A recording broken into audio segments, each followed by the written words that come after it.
It is 11:33. You are listening to the Mid-Morning Talk on Salam Media with me, Mari Mukwanda.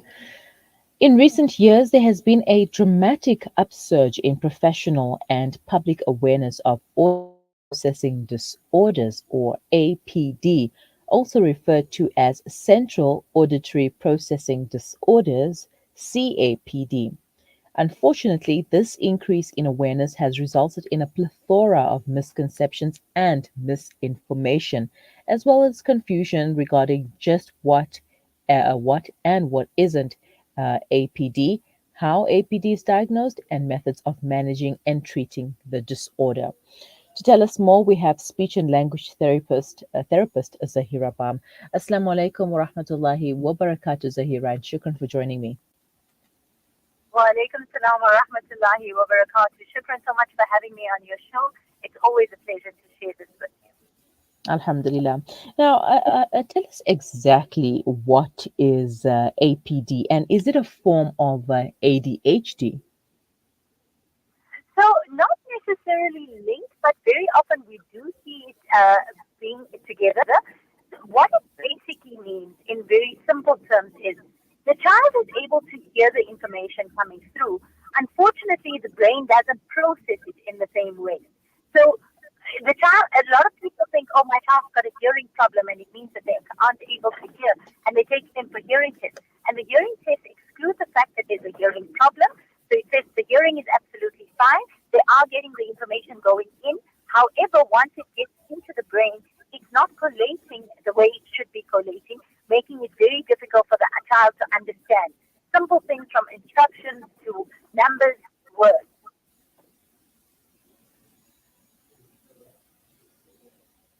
Zaheera? Yes, can you hear me, Miriam? Yes, I thought I lost you a bit. I didn't get the last part. So I said that basically the person is able to hear everything. They just aren't Hmm. able to make a lot of sense of it once it gets to the brain. And it affects all things like from numbers to words to following up instructions. Mm-hmm. Right now, what does ADP feels like? Auditory processing disorder. If a child has ADP, well, how can you understand it?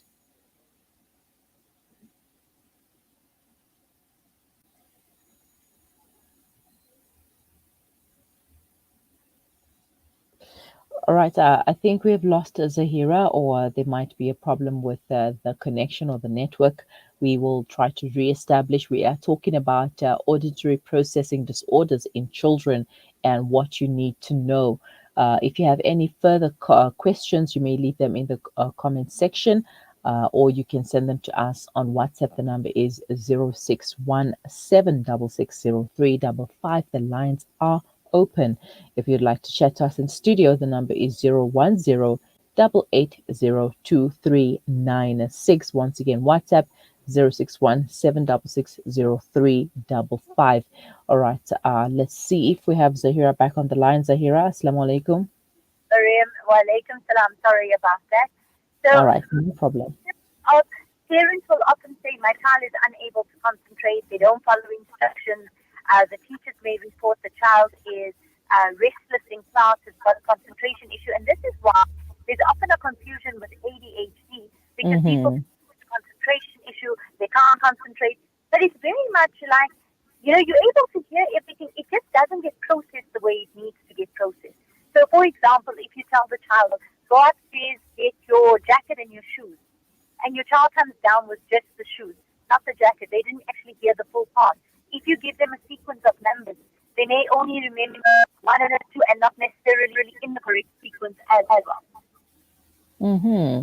All right. So, if a child hears only part of the message, can we deduce that they might have auditory processing disorder, or perhaps maybe No, a hearing?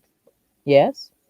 yeah, because what's very, very common amongst children this age is also Mm, middle ear problems and hearing loss. So that's one of the things that needs to be excluded first, because at any given age in a primary school category, 48% of children will have middle ear problems. mm-hmm. And that means that they can hear what you're saying, they just aren't able to process it all all the time. So, Mm-hmm. so what happens is that you can't say it's a hearing problem because at the end of the day, you need to check that is it a middle ear problem first. If it's a middle ear problem, it's easily redeemable and fixed. If it's not a middle ear problem, then is it an auditory processing problem? But if you go to any of your speech and hearing therapists, they will be able to do the proper assessment and then take it from there. And then what we often find is that auditory processing disorders are often diagnosed so late in life that by Mm-hmm. the time the child gets to 12 and they aren't able to read and they're having difficulties with reading, then only are people saying, oh, you know what, it's an auditory processing problem. And by then your child is leaving primary school not being able to read or write. And then you've got huge academic abilities being affected and problems with that. Mm-hmm. Right now, what are the signs that a child might have ADP? What can parents be aware of?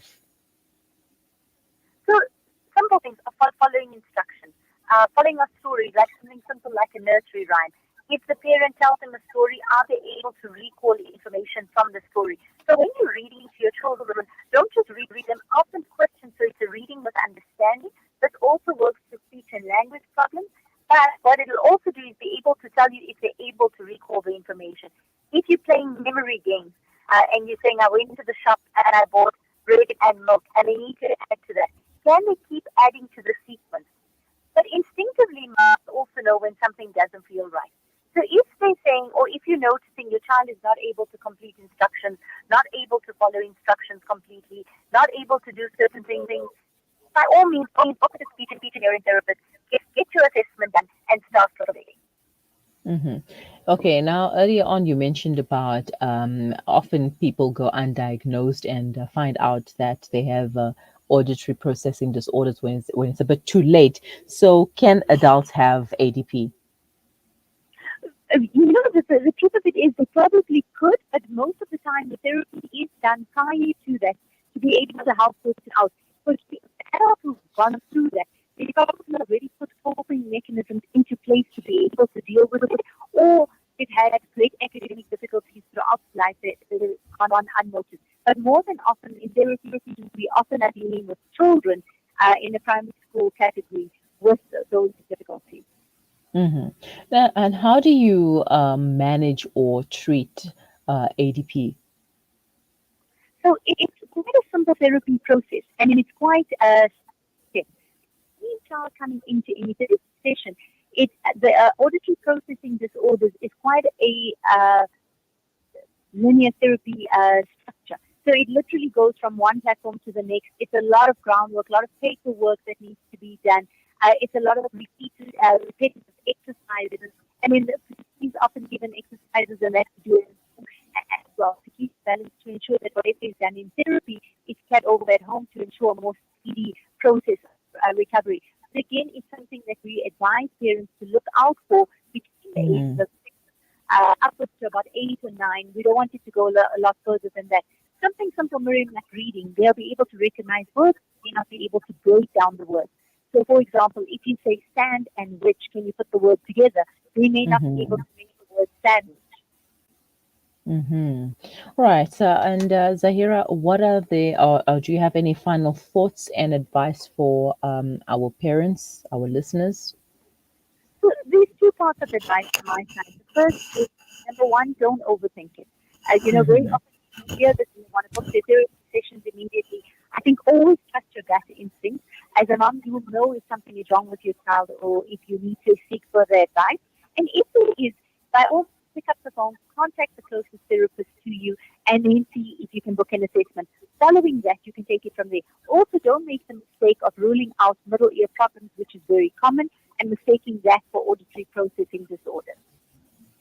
All right. Shukran so much for your time, Zahira, and for helping us unpack auditory processing disorder. Shukran. Thank you so much for having me on air. Assalamu alaikum wa rahmatullahi wa barakatuh. Wa alaikum assalam wa rahmatullahi wa barakatuh. That was language and speech therapist Zaheera Bham, unpacking auditory processing disorder, a little known cause for language difficulties in childhood with speech. Uh, uh, that's what it is, right? So we're going to just go into a little bit info about auditory processing disorder. So if you have any questions, you can leave them in the questions in the comment sections rather. We will be right back.